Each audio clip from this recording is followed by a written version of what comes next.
These trees look quite exotic in the background, don't they? But don't be fooled though, I'm still in the UK. How are you, my friends? Hope you're very well. It's been a while. I've had much to do. Lots on, as I'm sure you have. Life keeping you busy. Much to do, much to complain about. But on that subject of complaining, I'm trying to have a bit of a complaining detox, because I'm not sure if you paid much attention to complaining, and there is much to complain about, and we'll get on to some of that, certainly some of the bigger stuff too. Much to complain about, but and mostly it revolves around other people as well, doesn't it? I mean, when it comes to stuff to complain about, there isn't much greater in your life than it being connected to other people, right? But they're the source of great joy too. Fake laughter over. Yeah, I don't know if you noticed about complaining in general, but it don't really get much done. You notice that? We complain and we complain, and look, maybe when it comes to taking back a meal that you don't like and stuff like that, you're well within your rights. But I'm just talking about just moaning and complaining generally. It tends not to get you anywhere really.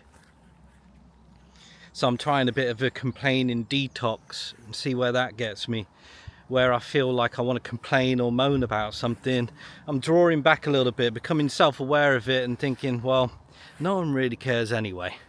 No one's really that bothered anyway, and that's the truth as well, isn't it? No one really cares. No one's really that bothered, if bothered at all. So don't complain. Don't explain either. That's another good one. Don't explain your actions. Just do it.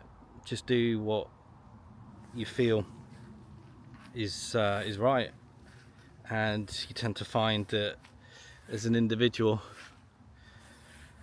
your actions complete who you are anyway. So your actions say everything that they need to. Anyway, let's get into this. At the risk, after all of that bit of a speech there, at the risk of sounding like I'm moaning and complaining a little bit, should we talk about the state of the world? Globally, locally, wherever you may be. I am the Lord of the density, and I do your more wherever you... Fit that nice, didn't it? And I do your more. Globally, wherever you may be, in each and every country, especially you guys watching this, I'm sure, wherever you might be in the globe, we're all facing very, very similar things, inevitable things. Things that if you'd been paying attention these past few years, you might not be so surprised that they are indeed taking place. And at the risk of sounding like I'm complaining and moaning, I'm disgusted. I'm truly, truly disgusted. And when I thought that my disgust levels couldn't go any higher than post 2020 and around that period, it turns out I'm wrong. But as I said, if you've been paying attention, which I know a lot of you have, it'll be less surprising to you in regards to the global happenings and what's taking place. Specifically, well, you know, that's the thing nowadays, isn't it? It's kind of what I'm talking about. Because if you talk about specifics, it's precisely what the issue is, isn't it? Just what you can talk about, and you know what I'm talking about. But it was inevitable, a lot of this stuff, and I know a lot of you are aware of it, but like always, why don't we turn a little bit of this complaining and moaning, and do you know what else it kind of feels like?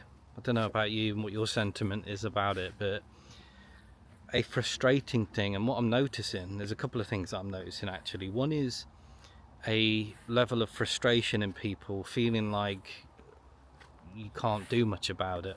The other is a confusion about what's actually really taking place. We'll come back to the powerlessness and feeling powerless about things, but I don't know if you noticed, your social media really does sum this point up, especially the likes of Twitter with Elon now. He's very, very vocal, particularly about the UK, right? And lots of things happening.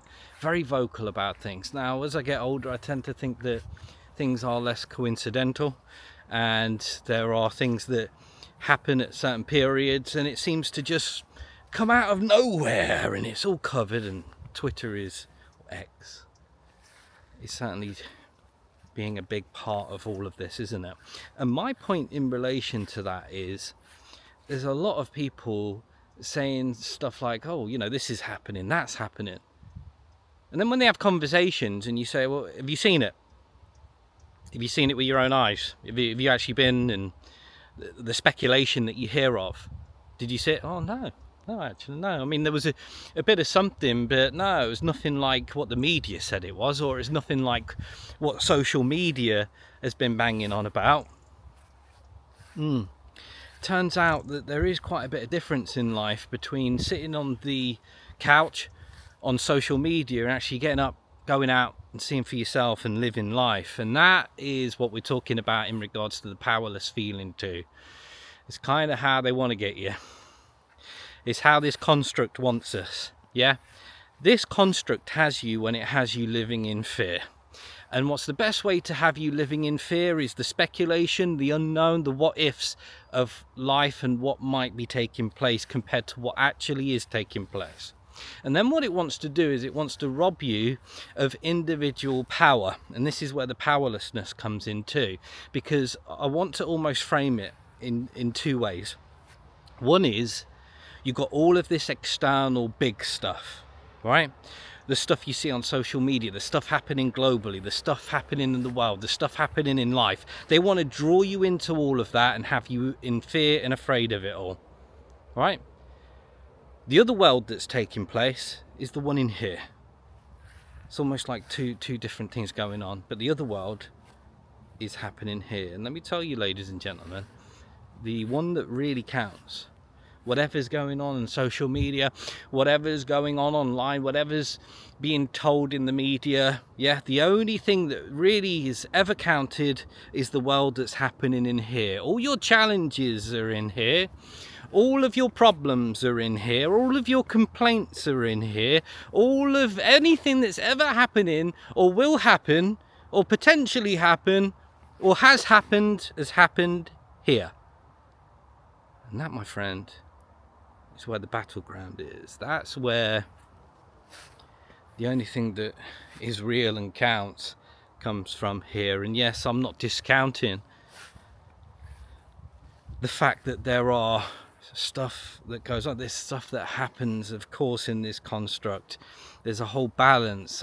I'll be the first person to tell you, and it's a great frustration for me as well, how there are nefarious people who do things, and they're just despicable and foul. And I will never understand it, as I'm sure you won't. I'm not denying any of that. And from a local perspective as well, in regards to problems and things that you have to deal with in life, you'll be dealing with a lot of those problems too. The point I'm making here is that what's really going on, where the real battleground is, whatever you might be getting told, whatever is happening externally, the real battleground will always be here, and it is won and lost here. That includes everything that you might be seeing online globally, and also includes everything that's going on in your life locally too. People are going to want to drag you into their stuff. People are going to want to drag you in because it's all part of the game. Yeah? Again, in regards to that game, are you winning or losing? Because you're losing if you allow it to happen. How do we allow it to happen? By forgetting that the real battle is here.